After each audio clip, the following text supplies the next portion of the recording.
याद है? हाँ क्या? पनौती पनौती। अरे मूर्खों के सरदार।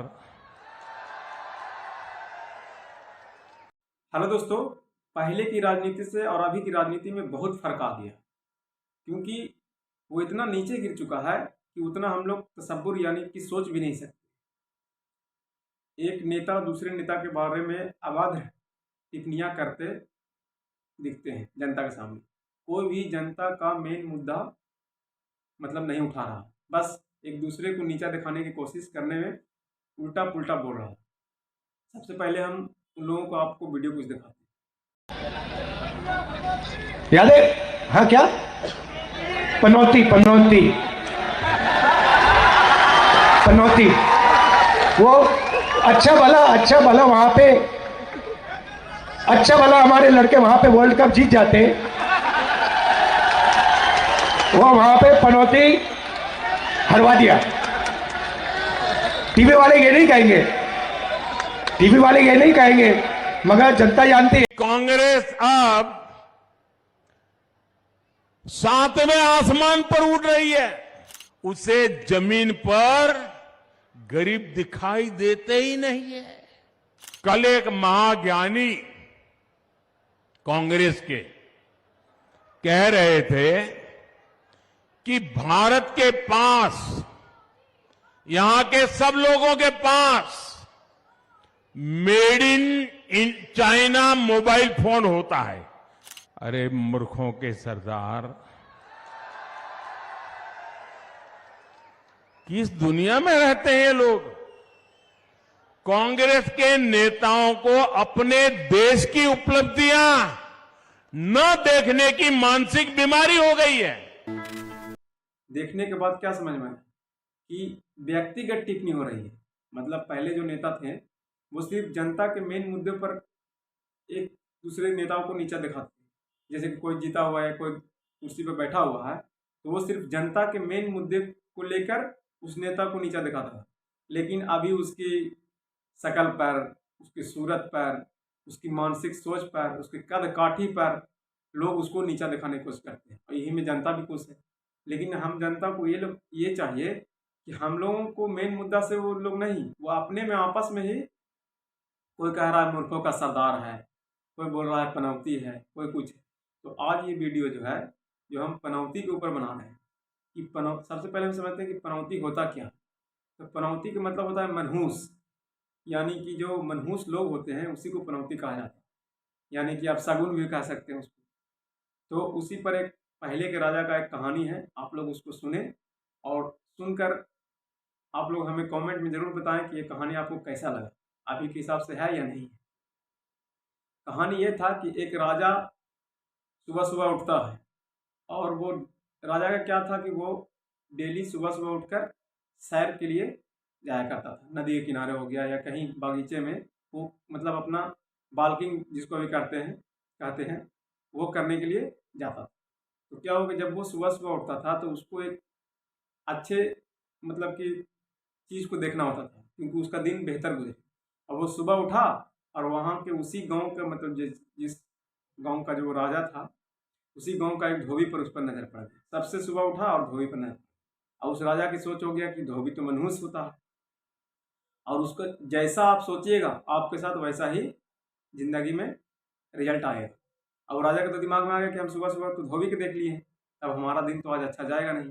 और वो ऐसा सोचा और उसका दिन सही में उस दिन था। अब राजा का हुक्म हुआ कि उस धोबी को फांसी दे दिया जाए, क्योंकि जो जब धोबी रहवे नहीं करेगा तो हम उसको देखेंगे ही नहीं। अब धोबी को बुलाया गया कि हाँ भाई, आप तुमको फांसी लगेगी। तो वो धोबी बोला मेरा जुर्म क्या है? तो धोबी बोला कि तुमको राजा ने सुबह सुबह देखा है और वो उसका दिन खराब गया, इसलिए तुम मनहूस हो, इसलिए तुमको फांसी दिया जाएगा। और मनहूस यानी पनौती हो, तुमको फांसी दिया जाएगा। तो अब ऐसे, अब धोबी तो घबरा गया, बोला मेरा कोई कसूर नहीं है, मैं पनौती कैसे हूँ? अब हो रहा। लेकिन राजा के साथ एक वजीर होता था पहले ज़माने में, और वो वजीर जो होता था ना, वो राजा से भी ज़्यादा टैलेंटेड होता था, यानी दिमागर होता था। तो उससे मतलब वजीर से वो धोबी बोला कि हमारा तो कोई कसूर नहीं है, लेकिन फिर भी हमें ऐसा ऐसा सजा दी जा रही है। तो बोले तुम चिंता मत करो, तुमको हम किसी भी तरीके से बचा लें, क्योंकि तुम्हारा कोई कसूर है ही नहीं है, तो हम बचा लेंगे। और उस धोबी को उस वजीर पर भरोसा हो गया। जैसे ही वो ऐन मौका पर मतलब फांसी उसको जैसे ही दिया जाने वाला था, उसी टाइम वजीर ने कहा कि जब आप इसको देखें तो ये भी तो आपको देखा होगा। तो बोला हाँ, हम दोनों की नज़र आपस में मिली। तो बोला इससे ज़्यादा पनौती तो आप हैं। राजा को बोला वजीर साहब। राजा बोला मैं कैसे हूँ? बोला ये इसलिए है कि आपने इसको देखा तो सिर्फ आपका दिन खराब हुआ, ठीक है, लेकिन इसने आपको देख लिया तो इसका जिंदगी खत्म हो रहा है। अब राजा को इस बात का एकदम समझने की टेंशन हो गया, ये बात तो सही बोल रहा है, ये तो इसको तो हम मार देंगे तो सबसे बड़ा पनौती हम हो जाएंगे। तो इससे इस बात को सुनते ही राजा ने उसको फांसी की सजा को टाल दी। बोला नहीं मत दो फांसी, छोड़ो हटाओ है। तो इससे हमें ये साबित होता है कि कोई भी दुनिया में, हमारे मुल्क में सबसे ज़्यादा अंधविश्वास, अगर कोई जा रहा है तो अगर बिल्ली रास्ता काट दिया तो दिल में सोच लिया कि हमारा दिन खराब है, ऐसा कुछ भी नहीं है। और विदेशों में तो भी बिल्लिया होता है, लेकिन ऐसा कुछ भी नहीं है। इस मुल्क में अंधविश्वास ज़्यादा है, इसी तरीके से हर जगह पर कभी कुछ कभी कुछ कभी कुछ करते रहते। तो इस अंधविश्वास से हम लोगों को ऊपर उठ के ज़िंदगी गुजारना पड़ेगा, तब हम लोग इस मुल्क को बेहतर बनाने में कामयाब होंगे। क्योंकि यहाँ अंधविश्वास ज़्यादा है, इसीलिए इस देश को तरक्की करने में इतना टाइम लग रहा है। अगर अंधविश्वास नहीं होता ना, तो ये हमारा मुल्क जितना मजबूत मुल्क है, जितना विशाल मुल्क है, इस मुल्क को समझ लीजिए कि दुनिया का सबसे हाई क्वालिटी पर होना चाहिए। क्योंकि यहाँ की आबादी समझ लीजिए कि मेन है, यहाँ हर चीज़ है, पानी है, मतलब प्राकृतिक हर एक चीज़ यहाँ पे है। लेकिन यहाँ के जो अंधविश्वासी जो लोग हैं, वो इसको आगे बढ़ने से रोक रहा है। अभी देखिए ना वर्ल्ड कप हारा तो उसमें पनौती फनौती हुआ ना जी। इस चीज़ को समझना, इस चीज़ को समझना है, और हम लोग को इससे ऊपर उठ के, मतलब अंधविश्वास से ऊपर उठ के वर्क करना है, तब हमारा मुल्क आगे बढ़ेगा। और दूसरा कि हम लोगों को एक बेहतर मतलब कि लीडर को चुनना पड़े, जो हमारे देश के बारे में सोचे, जो सिर्फ अपने बारे में नहीं, जो सिर्फ हिंदू मुस्लिम के बारे में नहीं, जो सिर्फ नफरत के बारे में नहीं, जो सिर्फ एकता के बारे में सोचे, उसी को चुनना। तब हमारा मुल्क तरक्की करेगा, और फिर हम लोग मतलब कि दुनिया के ऊंचे लेवल का जो देश है उससे कंधा से कंधा मिलाने की कोशिश करें। हमारा ये वीडियो को आप लोग पूरा वॉच कीजिएगा, क्योंकि हम बहुत ही मेहनत से और बहुत ही मुश्किल से इस वीडियो को बनाने के लिए मतलब प्रेरित हुए हैं। क्योंकि हम इस वीडियो में सिर्फ एक ही चीज़, हम यूट्यूब पर हम एक ही चीज़ बताने की कोशिश करते हैं कि किसी भी तरीके से इस मुल्क को तरक्की कर। अभी देखिए ना, हाल फिलहाल में एक उनका भी वीडियो देखे, पहले वीडियो देख लिए। वीडियो देखने में ये समझ में आ रहा है कि वो कह रहा है कि देश में जाति सिर्फ 4 है, और वो जाति का एक गरीबी जाति भी जोड़ लिया। बताइए, गरीब कोई जाति होता है जी? जाति का मतलब कि जिस जात में वो जन्म ले लिया उसी जात में उसको मरना है। गरीब मतलब कि गरीबी में मर जाए। तो इस नेता का एक ही चाल होता है, जो अभी के जो मौजूदा जो नेता है, उस नेताओं का एक ही चाल होता है कि गरीब को गरीब बनाए रखो, ताकि स्टेज पर उसको बोलने के लिए कि गरीबों के हम साथ हैं, हम मजलूमों के साथ हैं, हम फलाने के साथ हैं। लेकिन गरीब को अगर अमीर बना देगा तो फिर इसको बात को कौन सुनेगा? फिर इसका जनता भीड़ में मतलब भीड़ कैसे लगेगा इसका यह में भाषण में? तो इसीलिए जाति बना दिया है। बताइए, इतना गिरावट आ चुका है हमारे मुल्क की राजनीति में कि हम लोग सोचने पर भी मजबूर हो जाएं। वीडियो थोड़ा लंबा हो रहा है, लेकिन इसको पूरा देखिए कि कितना गिरावट आ। पहले हमारे जो पहले के जो नेता होते थे, वो जनता के मेन मुद्दों पर भाषण दिया करते कि महंगाई है, बेरोजगारी है, और मतलब जो रोजमर्रा की जरूरत की चीज़ें हैं उस चीज़ पर भाषण था। लेकिन अभी ये सब चीज़ें बात नहीं है, अब अभी वो अपने ऊपर टिप्पणी करते हैं। ये भी सुनिए, तेरी कबर खुदेगी तो फलाना होएगा। अरे तुमको से हमको क्या मतलब है? तुम आए हो देश की सेवा करने के लिए, तो उस पर ना तुम करो, लेकिन उस चीज़ पर नहीं, किसी पर कुछ एक को बातें नहीं करेगा। और खाली अपना वाहवाही है कि फलाना देश में हमारा झंडा बुलंद हो रहा है, फलाना देश में हमारा झंडा। ऐसा कुछ जो भी होगा, सबसे पहले अपने गिरेबान में झांकिए कि हमारे मुल्क में हमारी हालत क्या है। लेकिन ये सब कुछ नहीं है, बस एक दूसरे पर तंज कसते रहना और दिमाग लगाते रहना।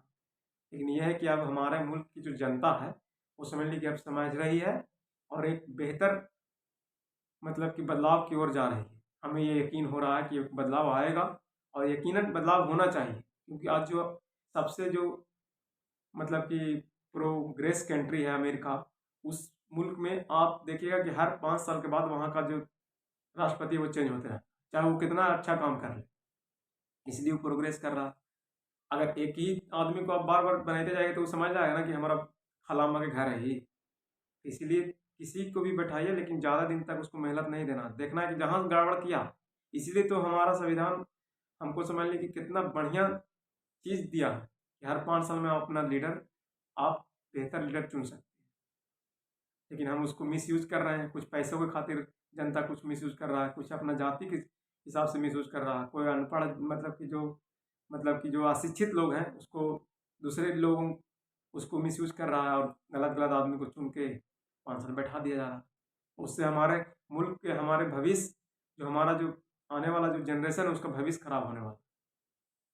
क्योंकि और जो कंट्री है, जो डेवलपमेंट कंट्री है, वो समझ लीजिए कि न जाने कितना आगे इससे जा चुका, लेकिन हमारा मुल्क अभी भी वहीं के वहीं। यहाँ के लोग जब 5 किलो राशन पर समझ लीजिए कि गुजारा कर रहा है, तो जोड़ लीजिए कितना गरीबी। 5 किलो राशन के लिए दिन भर लाइन में खड़ा है, तो जोड़ लीजिए कितना गरीबी। तो इस बात को समझना है दोस्तों। और सबसे पहला कि हम लोग को ये नहीं देखना, सबसे पहला है मेन शिक्षा, फिर दूसरा हो गया शिक्षा के बाद आदमी रोजगार आता है, रोजगार हो गया। तो इस सब चीज़ के लिए हम लोग को काम करना है, तब हमारा मुल्क आगे बढ़ेगा। और दूसरा है कि एकता, ये नहीं देखना है कि ये फलाना है, ये फलाने जाति का, ये फलाना है, इससे हम नफरत करेंगे, नहीं। एकता में बल होता है, अनेकता में बल नहीं होता। अगर हम लोग सब मिलकर इकाई होकर अगर इस देश को आगे बढ़ावेंगे तो इस देश को आगे बढ़ने से कोई रोक नहीं सकता, क्योंकि यहाँ प्राकृतिक का हर एक चीज़ है। यहाँ आपको समझ लीजिए कि सबसे मेन इम्पोर्टेंट कि यहाँ कृषि प्रधान देश है। इस यहाँ की मिट्टी में एक उपज है, जितना हम लोग धान गेहूँ उपजा देते हैं उतना समझ लीजिए कि अमेरिका में 3-4 साल में उपजता है। तो यहाँ की मिट्टी में समझ लीजिए एक प्राकृतिक चीज़ है। अगर हम लोग चाहेंगे ना, तब विश्व गुरु तो ऐसी अफवाह फैला रहा है, हम लोग चाहेंगे तो एकदम सबसे महान गुरु बनेंगे यहाँ। लेकिन पहले उस चीज़ को हम लोग को समझना होगा। और हम अपनी वीडियो में आप लोग को बार बार कहते हैं कि हमारा सिर्फ वीडियो इस देश के हित के लिए होता है, क्योंकि हम ये नहीं चाहते हैं। सबसे पहला है कि कोई भी नफरत से इंसान आगे बढ़ ही नहीं सकता। अगर आप घर में देख लीजिए ना जी, अगर आपके घर में अगर आप 3 या 4 भाई हैं, अगर आप सब में आपस में लड़ाई है तो घर को बर्बाद होने से कोई रोक सकता है? वही देख लीजिए कि अगर किसी के यहाँ 3-4 भाई है और सब में एक आए है तो तरक्की पर तरक्की करेगा। उसी तरीके से ही हमारा मुल्क है। हमारे मुल्क में अगर नफरत से अगर तोड़िएगा इस मुल्क को नीचे जैसे कोई रोक नहीं सकता, और अगर मोहब्बत से जोड़िएगा तो इस मुल्क को ऊपर जैसे कोई नहीं रोक सकता। तो आपस में एकता बनाए रखें और हमारे इस वीडियो को लाइक करें